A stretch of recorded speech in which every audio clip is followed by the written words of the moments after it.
ba ang mabahong hininga at ang solusyon ang hinahanap mo dito? Meron tayong sagot dyan dahil experience ko po ito noon, kaya naman panoorin ang buong video. At isa pa sa mga rason kung bakit ko ginawa ang video na to dahil marami ang nag-PM sa akin kung ano nga ba daw ang ginamot ko sa aking bad breath noon or ang aking mabahong hininga. So isa sa mga naging dahilan kung bakit dinumog ako sa mga PM dahil may isa akong video na pinanood at confession ang kanyang sinabi tungkol sa kanyang girlfriend na kung saan ay mabaho ang hininga at di na alam kung paano niya ito sasabihin. Siyempre, bilang experience natin, gusto nating makatulong, kaya naman nag-comment ako doon at doon na nagsimula ang sunod-sunod na mga PM sa akin. At ito yung mga ilan na mga nag-PM sa akin. Basahin natin. Sabi ng isang nag-PM dito, hello po, nabasa ko po yung comment nyo about sa may amoy na hininga. Pwede ko po bang malaman if ano ang gamot na iniinom nyo noon? Yung anak ko po kasi may amoy ang hininga niya. Salamat po. Pangalawa na nag-comment, hello po sir, pwede po ba ma-ask kung ano yung ginamot nyo sa mabahong hininga? Sana mapansin po anak ko kasing dalaga, ganun po, salamat. Pangatlo natin nag-comment, hi po, anong gamot po para sa hininga po? Salamat.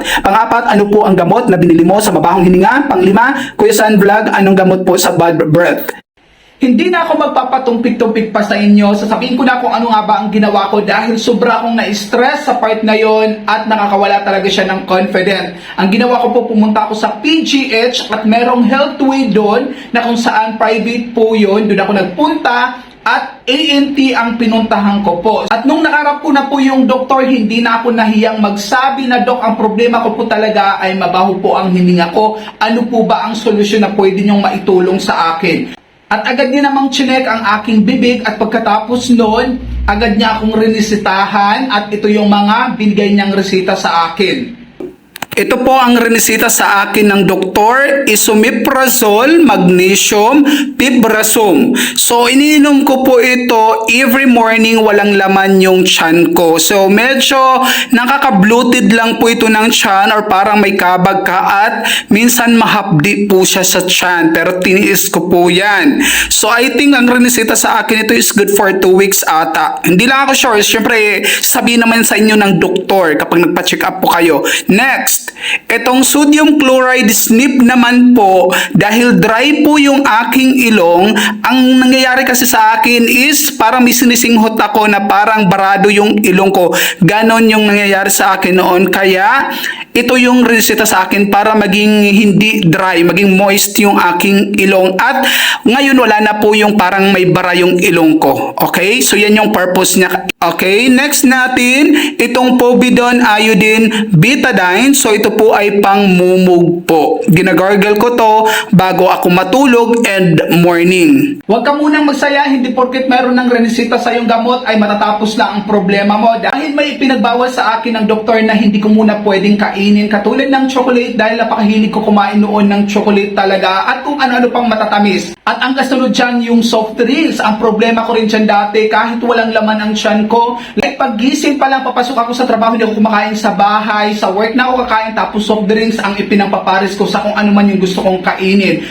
Pangatlo dyan ay yung kape dahil 3 times a day din po akong nagkakape. Minsan walang naman tiyan, walang partner yung kape ko. Inom agad ako ng kape kaya isa yun sa mga pinagbawal sa akin. Pang-apat, mahilig ako sa suka. Minsan iniinom ko pa yan.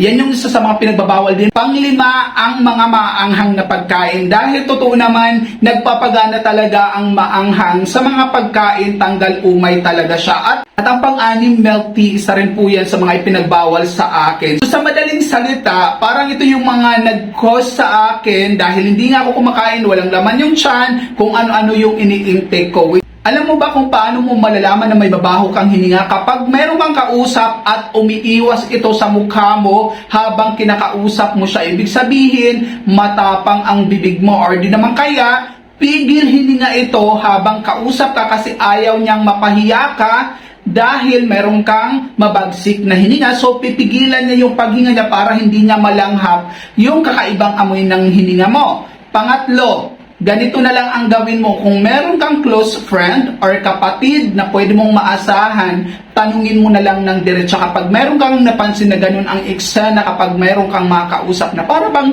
iniiwasan ka, tanungin mo ng direkta, pwede bang hingahan kita? Gusto ko lang malaman kasi kung meron akong mabahong hininga. Kasi kung mga hindi mo close friends or meron ka lang mga kakilala tapos pagtatawanan ka lang nila, pag-uusapan ka lang nila, hindi nila direktang sasabihin sa'yo. Bakit? Kasi po, isa po yan sa mga nakakahiyang bagay or nakaka-offend kung sakaling sasabihin mo sa kanya na, oy, ang baho ng hininga mo. Kasi po, nakakahiya po talaga yan, baka mamaya masaktan ka kung direktang sasabihin sa'yo.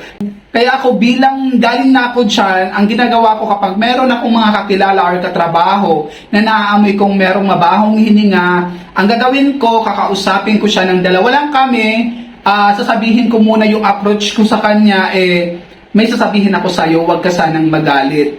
Meron kasing mabaho sa hininga mo. Baka gusto mong ipacheck muna yung mga ngipin mo, baka may problema. Or kung wala namang problema ang ngipin mo, ibig sabihin niya nanggagaling sa tiyan mo ang mabahong hininga. Kasi ako before po, aminin ko po, marami po akong sirang ngipin. Isa sa mga dahilan po kasi talaga na pwedeng bumaho ang hininga mo dahil sa mga bulok ng ngipin or meron kayong mga cavity sa inyong mga ngipin. Yung cavity, yun yung mga itim-itim sa mga gilid-gilid ng inyong ngipin or di naman kaya yung sa mga may bagang na mga butas-butas, yun yung isa sa mga nagbibigay din ng mabahong hininga talaga. Na kailangan talaga ipabunot na po yung mga hindi na kaya solusyonan. Yung mga ngipin naman natin na nasa harap na meron lang mga itim-itim or cavity kung tawagin, may mga butas-butas, minsan po kaya pa pong i-restore yan or nilalagyan po yan ng pasta para bumalik ulit sa dati. Ako po yung mga iba pong nasa unahan ko, mga nakapasta po yan dyan. Yung iba lang. Yung daras naman po, kung makikita nyo, wala nang ngipin yung iba kasi pinabunot ko. Di baling walang ngipin kaysa naman yung may ngipin niya bulok naman at magkakaroon lang po ito ng mabahong hininga.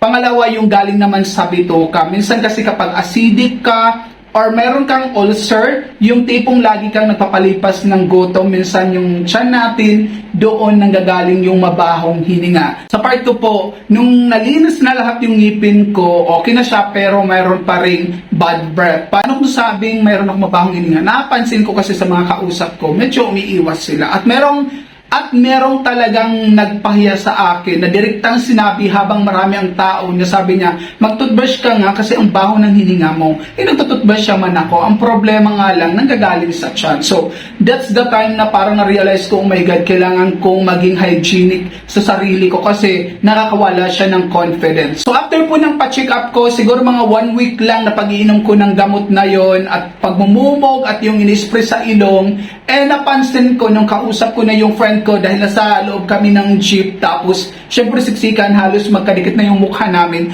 napansin ko na hindi na siya umiiwas. So naramdaman ko, ibig sabihin wala nang mabahong hininga sa akin. At hanggang ngayon po sa circle of friends ko po ngayon na nakikita nyo sa video na lagi ko minsan kasama sa kainan, alam mo confident kami na maghingahan sa mukha, like ipapaamoy namin, bubugahan namin yung mukha, may amoy ba hininga ko? Siyempre, dahil wala na kami hiya-hiya sa isa't isa. Sa akin wala na talaga. Pero pagka yung mga kasama ko mayroon silang nakain like skinless, like mabawang, minsan naaamoy talaga malakas. Sasabihin ko yun sa kanila, may amoy yung bibig mo. Pero hindi dahil sa mabaho ang hininga mo, dahil lang siya sa kinain. So iba po yung mabahong hininga na nanggagaling sa tiyan kaysa yung galing lang sa kinain mo. So I hope na nakatulong po ako sa problema nyo na talagang malaki namang problema talaga to kasi nakakawala talaga siyang confident. Kaya gawin nyo na, magpa-check up muna kayo sa doktor para sigurado po na matatapos ang inyong problema. So, paki-follow and share po ng aking video para marami po tayong matulungan. Have a great day, everyone!